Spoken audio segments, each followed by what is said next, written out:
First off, we unscrew the tempered glass window, remove it and detach the side panel.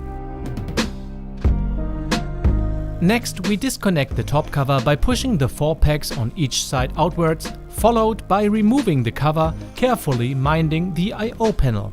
Before we continue working on the front cover, we need to take out the lower air filter. In order to reach the lower mount of the front cover more easily, it's advisable to remove the HDD double cage first, followed by undoing the 8 latching pegs, which frees the front cover.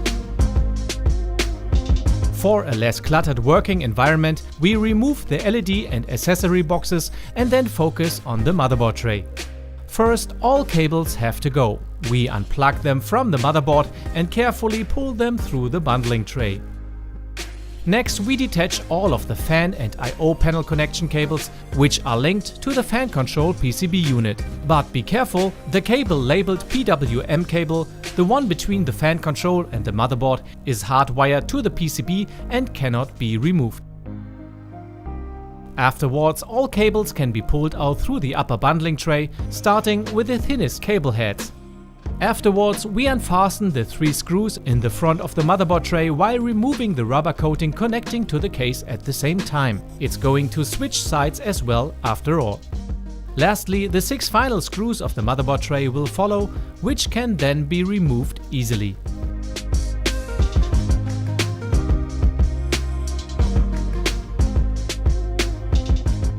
Now both front screws of the PSU shroud can be unfastened, followed by the ones connecting the shroud to the HDD tray and the PSU mount.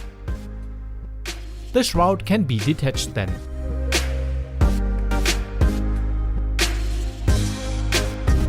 Subsequently, we remove the 4 lower screws of the PSU mount, followed by the 2 at the sides, so that the mount can be removed.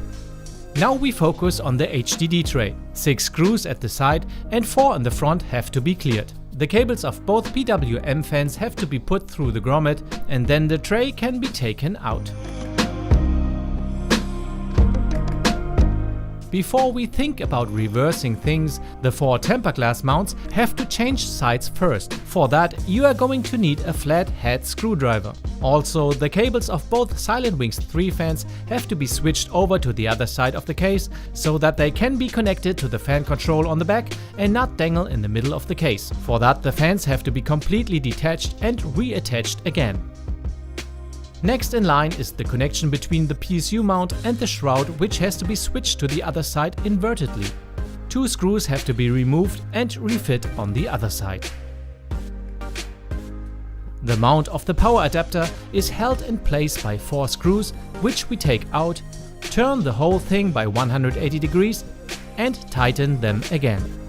This is a good opportunity to reconnect the cables to the power supply and fit the whole package onto the PSU mount, followed by the 4 screws in the bottom. The mount is attached to the case by a latching system, which allows you to install it in 3 different depths, closer to the power adapter or further away. For that, the 4 screws have to be carefully placed so that the PSU faces to the tempered glass window and the cables have enough space next to the backboard.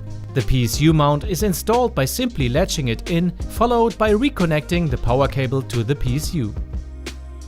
Now we reinsert the HDD tray, which gives us 2 options. Either we use the space to the front in case we want to install a radiator there, or we use the space to the motherboard. While installing, you need to make sure that the fan cables are stashed in the grommet, otherwise the screws fixing the HDD tray won't fit. Next up is the mount between the PSU cover and HDD tray, which has to switch sides. And if you intend to attach an additional fan within the shroud, you need to do so before you reinstall it. Afterwards, you can refit the PSU shroud, affix it in the front and reconnect it to the HDD tray in the back. You should also connect the shroud and the PSU mount with 2 screws. Don't worry about attaching an SSD on the top of the shroud now, you can do that at any given time later thanks to the latching system utilized there. Simply clip it in and secure it with 2 screws. Now it's time for the installation of the motherboard, the CPU, the RAM and the air coolers, which is really quite simple.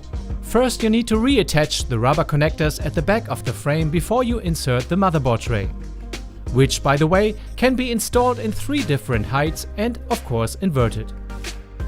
Tighten the screws, install the HDDs and SSDs, connect their cables to the motherboard, install the graphics card and the water cooling system, and connect the case fans to the fan controller individually. You can connect up to 4 fans on each side of the controller and then run each side either in performance or silence mode, which directly controls the revolutions per minute of the fans. Now it's time to reconnect the I/O panel cables and optional LED cables, which all have very distinct couplings, so you can't plug them into the wrong connector inadvertently.